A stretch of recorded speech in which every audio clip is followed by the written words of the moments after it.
And I see we're both doing the thing.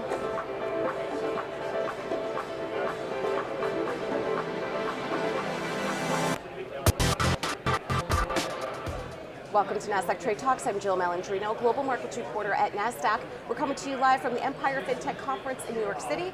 Joining us for this segment, we have Omoju Miller. She is the founder and CEO of Fimio. We're going to discuss making Web3 a more trusted and safe place. Omoju, it's great to have you with us. Welcome to TradeTalks. Thank you, Jill. This is one of my favorite topics personally, so it's great to have you join us. What are some of the challenges as it exists now in terms of a safe and trusted environment when you think about the web more holistically? The web holistically? Yeah. Well, the challenge for us today is oftentimes you're not quite sure whether you're talking to a person or to a bot. And based on that, it can make it like a very tenuous environment. I have seen people having this back and forth conversations, thinking that they're talking to a real person, but I don't know that they're actually being harassed by a bot. So tell us more about censorship-resistant app stacks. Oh yes, this is something that is near and dear to my heart. The way we think about applications today, we don't think about the app stack. When we think about censorship resistance, people are always thinking about a nation state intercepting something or somebody taking over the whole Ethereum network, but you don't actually think about, can I build a truly decentralized application stack all the way through?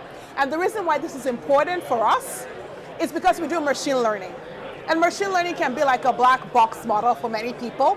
And we do machine learning, we're running on GPUs. And the GPUs we do not own. We're using a GPU often by a third-party cloud provider. And that third-party cloud provider is the one in charge of that machine. We would like, for example, to use a decentralized compute. Right. So from that perspective, can we even use decentralized compute? Then the algorithm itself that we're running, we're the only ones running that algorithm. You have to trust us that the algorithm is doing exactly what we say it's doing.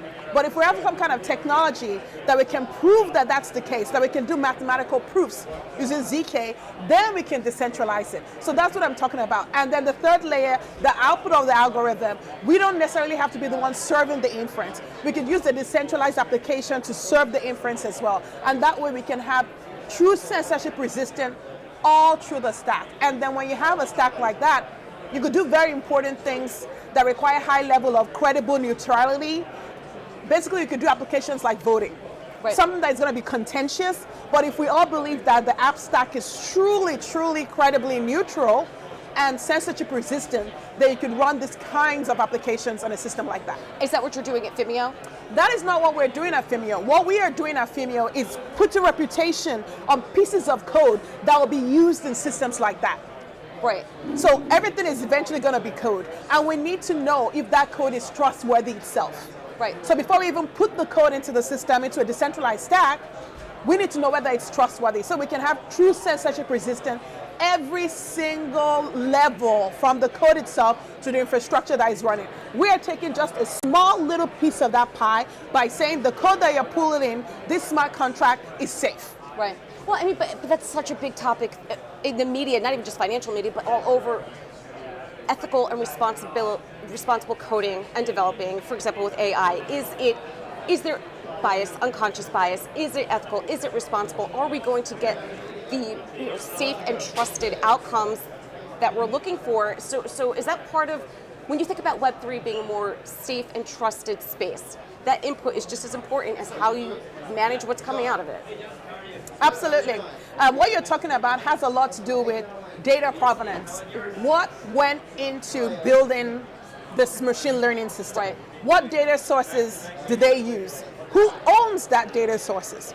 If there is some commercial viability from the product that that data leads to, can that profit be shared? And right now, it's very hard to do that because you can't even trace all this. With a Web3 application, with a Web3 environment, that framework, you can actually do data provenance. You could trace the data that went into systems, and then you could use the different rails to actually give back. If you wanted to actually do something like, profit sharing, you could make your data, you own your data, you could make that into an NFT, and that if that is put into an application and there's some commercial thing, you could write a smart contract that says, if this application that uses my data has commercial usage, then I'm gonna get 5% or something like that. So these are the things that we can build. Mm-hmm. These things don't exist yet, but we have the infrastructure to build them.